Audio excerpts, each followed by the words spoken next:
नमो भगवते वासुदेवाय नमः। स्वागत है आप सभी का मेरे YouTube चैनल पर। मैं हरिओम शर्मा आज आपको श्रीमद् भागवत गीता के प्रथम अध्याय का महत्व सुनाने जा रहा हूँ।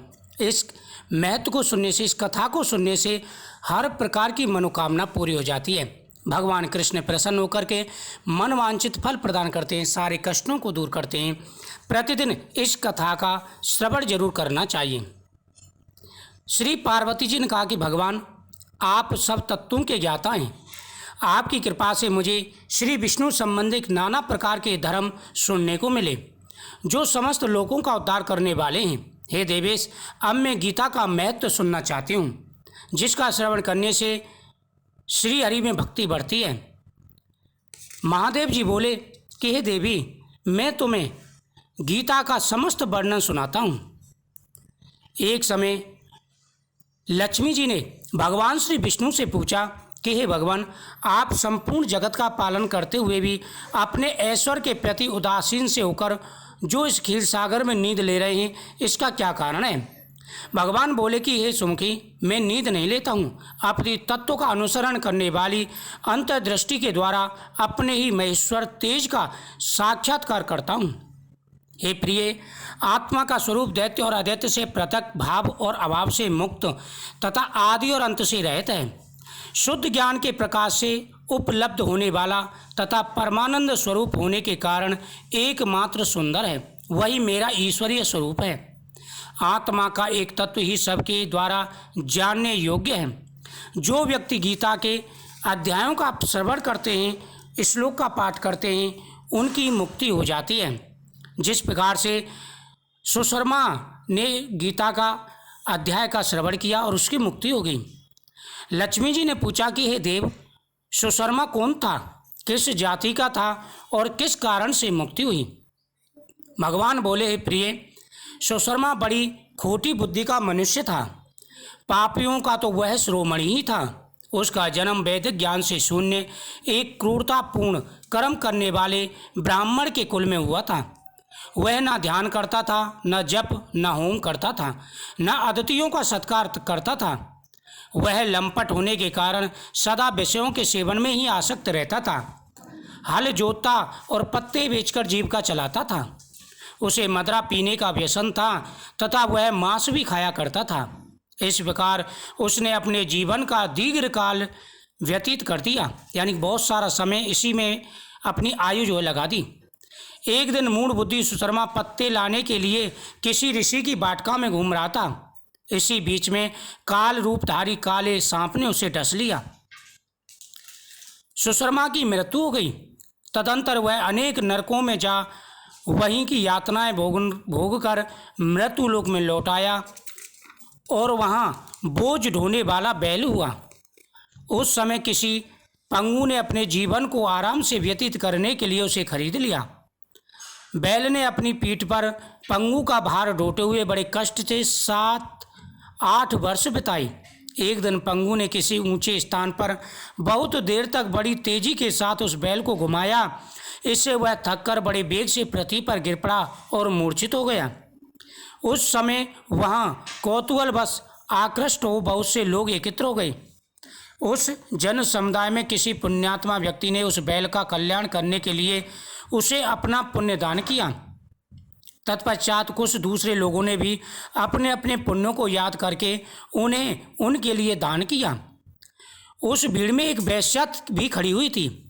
उसे अपने पुण्य का पता नहीं था, तो भी उसने लोगों की देखा देखी उस बैल के लिए कुछ त्याग किया।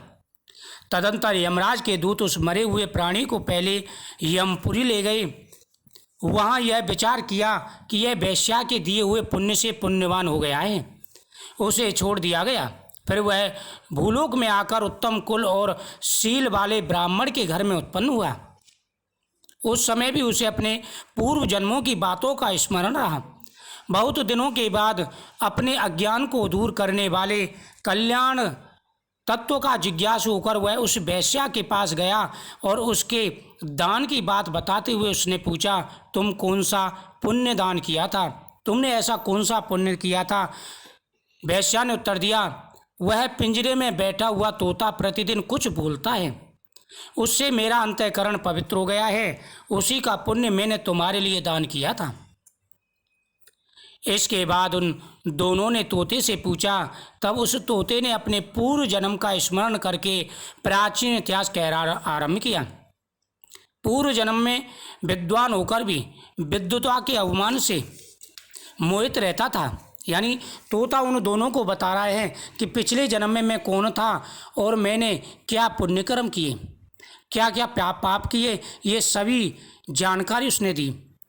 मेरा राग देश इतना बढ़ गया कि मैं गुणवान विद्वानों के प्रति भी ईर्षा भाव रखने लगा।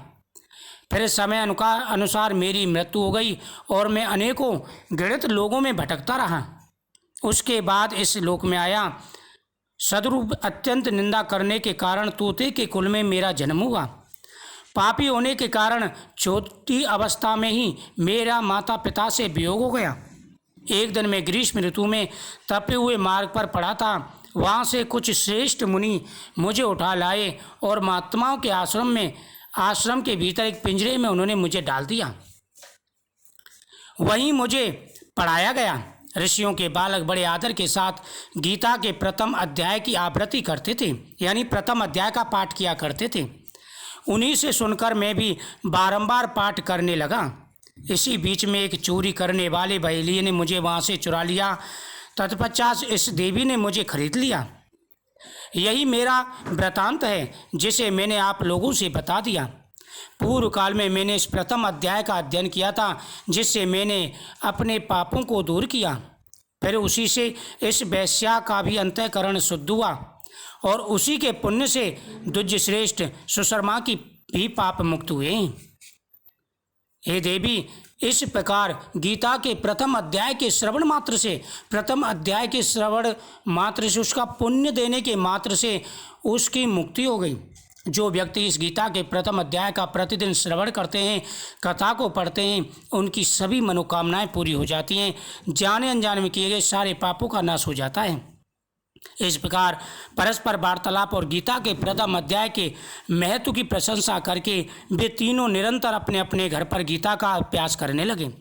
फिर ज्ञान प्राप्त करके वे मुक्त हो गए। इसलिए जो गीता के प्रथम अध्याय को पढ़ता है, सुनता है अथवा दूसरों को सुनाता है, उसे इस भव सागर से पार करने में कोई कठिनाई नहीं होती। प्रत्येक व्यक्ति को गीता के प्रथम अध्याय का पाठ अवश्य करना चाहिए। इसके करने से बड़े बड़े पाप दूर हो जाते हैं। इस अध्याय का पाठ करने से जाने अनजाने में किए गए सारे पापों का नाश हो जाता है। भगवान का जाप करते हुए, भगवान के मंत्रों का जाप करते हुए इस कथा का आप श्रवण जरूर करें। वीडियो को शेयर करें, चैनल को सब्सक्राइब करें।